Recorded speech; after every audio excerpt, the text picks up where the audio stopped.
Some parting thoughts from Ryan Mason, more news on the Bill Nicholson gates, and what does Spurs really need this summer? Here are your daily Tottenham news headlines.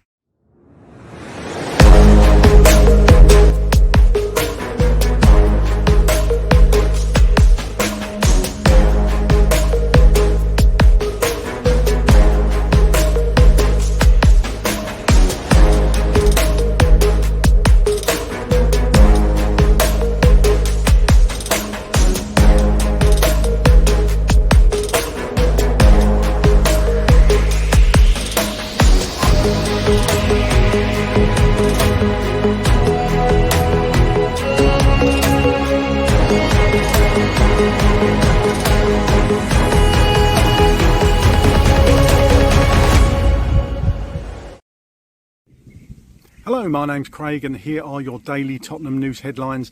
Let's get into it. Give Me Sport report that Ryan Mason says Tottenham Hotspur's glory night in Bilbao provided the perfect ending to his career at the club and convinced him it was time to move on.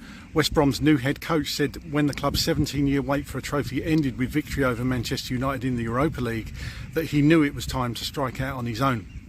Mason had worked under a number of bosses at the North London club, including Pochettino, Mourinho, Conte and Ange Postecoglou. He said, I think Bilbao was probably confirmation. As a player, I lost the cup final when it hurt, and then I also managed in a cup final. I lost that too, and that hurt. Mason said, so to close the chapter with what we have achieved was great, and it felt good. It felt a good finish to the season. And after that, I knew my time had come to an end. It was the perfect ending to the chapter in my life at a club I care about deeply. Football.London report that Spurs need to sign the number 6.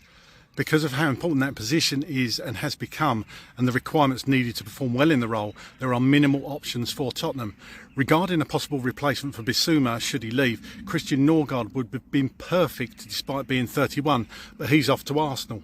As such, Spurs have had to look elsewhere, and Sevilla's Lucien Agume is their best bet. The 23-year-old is arguably better off the ball than on it, with his tenacious tackling and ability to make interceptions seen in La Liga. But he also boasts strong numbers when it comes to progressive passes, particularly on the counter. After losing out on Bryan Mbeumo to Manchester United, while backing off over a move for Crystal Palace starlet Eberechi Eze, Tottenham appear to have set their sights firmly on West Ham's Mohammed Kudus. Talk of an opening bid in the region of £50 million has been prominent, with it believed the Hammers rejected that as they hold out for £65 million. Talks with his representatives have started and the player is open to joining, with it the first time in nearly 15 years that a switch between Spurs and West Ham could go ahead. The Ghana international would give Tottenham a very different option on the right-hand side, and his versatility also allows him to play as a false 9 if required. With James Maddison and Dejan Kulusevski already at the club, the need for Xavi Simons as well seems unlikely. However, both players have struggled with injuries and for consistency, which makes a third creative spark something that should or could be pursued. RB Leipzig are likely to demand a sizable fee, with £67 million believed to be their asking price. Similarly to Kudus, the Netherlands international can play in several positions, and considering how Tottenham will set up, it's very likely his versatility will be seen. Tottenham Hotspur have announced that the iconic Bill Nicholson gates, which once stood at the entrance of White Hart Lane, will return this summer. The gates, named after legendary manager Bill Nicholson and made famous by a 1970s photo by Peter Robinson, were stored since 2015 during the stadium redevelopment. They will be reinstated near the new stadium at Paxton 17 area for the first home match of the 2025-26 season against Burnley on August the 16th. The location was chosen in consultation with the FAB, and the gates will be part of the club's heritage tour.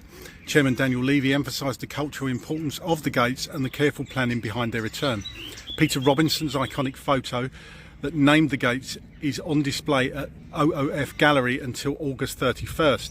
Robinson, alongside Spurs legends Ozzy Ardiles and Martin Chivers, will sign special edition prints at the gallery.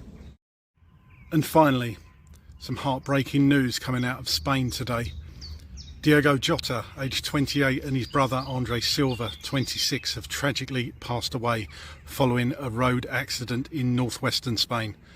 Reports state that the car left the road and caught fire after a tyre burst while overtaking.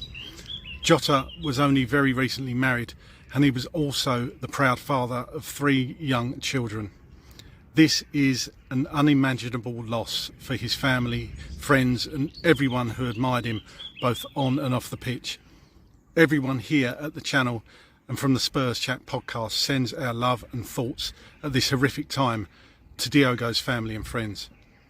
Football is indeed in mourning. Rest in peace, Diogo.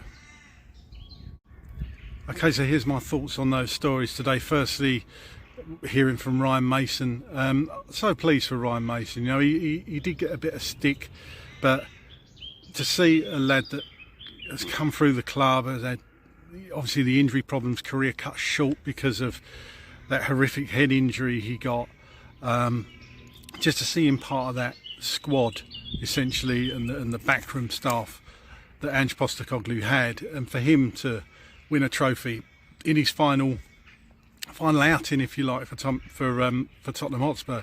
I just think that's fantastic. You know, for a Tottenham lad essentially to win a trophy in his last game, that must have been brilliant for Ryan Mason, and I certainly wish him all the best of luck at West Brom, unless of course when Tottenham are playing West Brom. But I really hope he goes on to good things and do good things at West Brom, and who knows, might even come back to Tottenham Hotspur in the future as a manager. But I'm sure, I think it was probably about the right time for Ryan Mason to leave. You know, he'd been deputised for the manager at the club a few times, hadn't he? So it was about time Ryan Mason moved on, but very best wishes to Ryan Mason. The article from Football.London about what players we need, I totally agree with all of this, to be honest with you. I've said for ages we need number 6, and where that comes from, well, the club have obviously got to look out there and see what's about. I personally think Archie Gray could make a good number 6 in the future, but I don't think Archie Gray is the answer at the moment. I think it's a lot of pressure to put on young shoulders. I think we need an out and out dedicated number 6, and somebody with a lot of experience, preferably Champions League experience, to play there. And I think the club needs to bring that player in, but again, doesn't look like we're anywhere close to looking at that position, so that's going to be interesting as we go through the summer. Still 2 months, remember, left of this transfer window, so we'll see what happens. But you know, TikTok, the club have got to get a move on with that, in my opinion. And the players I mentioned there, you know, Kudus, obviously that's hopefully going to progress a bit more. Still gutted again about Eberechi Eze, but it looks like he's going down the road. I don't think we was ever in for Bremo, as I've said before as well.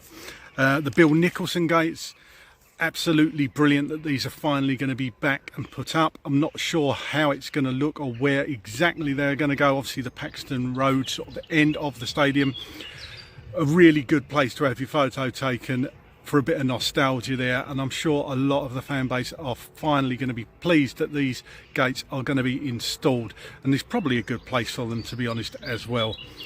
And finally, just some more words about Diogo Jota. Absolutely dreadful news coming out of Spain. It's absolutely horrific and does really go to show how short life is.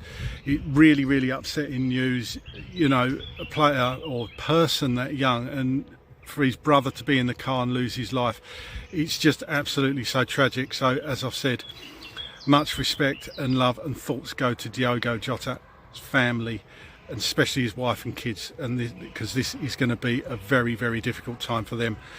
Anyway, get down in the comments and let me know your thoughts on all these stories today. Come on, you Spurs.